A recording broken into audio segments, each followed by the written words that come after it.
untuk PPDB tahun ini? Ya, seperti biasa Bu, kita ada seleksi administrasi dulu. Nah, kan ada juga yang udah online sendiri. Istilahnya sendiri kita kan ada juga yang datang, kita membantu yang nggak bisa online. Yang bisa online, oke. Berarti kita menggunakan sistem online ya. Kemudian kira-kira Bu Cica nanti kita perlu dites tidak tuh Pak Guntur? Untuk kalistumnya. Kalau untuk tes kalistum, kalau untuk perpindahan dari PAUD ke SD itu kayaknya nggak perlu sih ya. Karena nanti secara berjalannya waktu kita bakalan tahu. Karena kan anak masuk ke SD itu kan kita nggak perlu membebankan gitu ya Kak ya. Gitu ya? Gitu. Anak-anak pada down dulu orang tuanya, anak saya tak pandai dulu.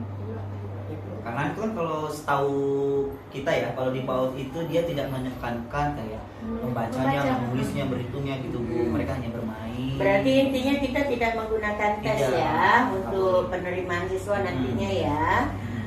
Atau mungkin nanti pada saat verifikasi sudah diterima. Atau boleh kita kita uji kemampuan mereka. Lebih ke MPLS masa di MPLS gitu. Baik, berarti itu kita masukkan di program MPLS. Hari ke depan.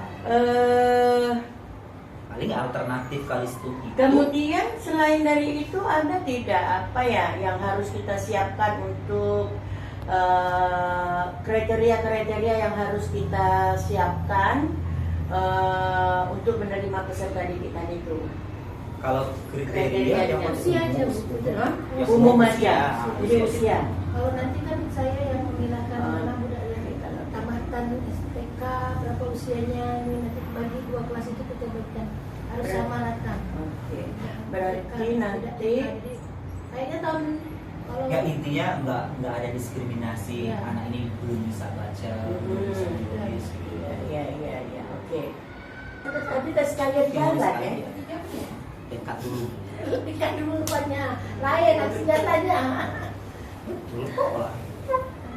Enggak, kalau itu kita langsung ya Bu ya. Kalau Alternatifnya kalau alternatif kita nanti selain bisa saya rasa tak perlulah kita menggunakan alat peraga apa dari anak itu sendiri. mulai berbaring.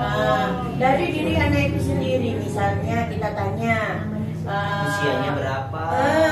Usianya berapa?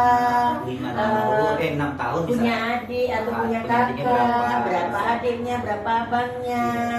Mungkin dari dengan situ cara bisa bernyanyi satu bisa juga. Pokoknya dalam masa MPLS itulah Kak. Jadi kan anak aktif itu kan kita udah tahu keaktifan cuma itu. bengong aja berarti ini. Ya.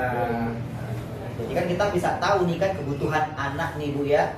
Kita kan ada juga nih bahasa penilaian awal tuh, asesmen awalnya di sini. Ada juga yang anak tuh nggak tahu nama panggilan diri. nggak tahu nama panjangnya. Karena dia di rumah tuh ada betul. Karena terbiasa orang tua itu manggil anaknya dengan nama panggilan dan nama panjang. Kadang orang tua Betul juga, itu perlu juga. namanya sendiri pun dia nggak sama kadang. Misalkan namanya Alia, kira-kira Alia nama huruf depannya apa? Di situ kan santai untuk menyenangkan sambil bermain ya Bu ya. Itu sih Bu kalau untuk alternatifnya Bu. Jangan terlalu membebankan anak lah. Berarti nanti disiapkan aja tuh berkas-berkasnya Bu Cica, tesnya bukan tes. Berarti format-format yang perlu kita siapkan lah dalam kegiatan MPLS nanti ya Pak Guntur ya, Bu Cica ya. Awal.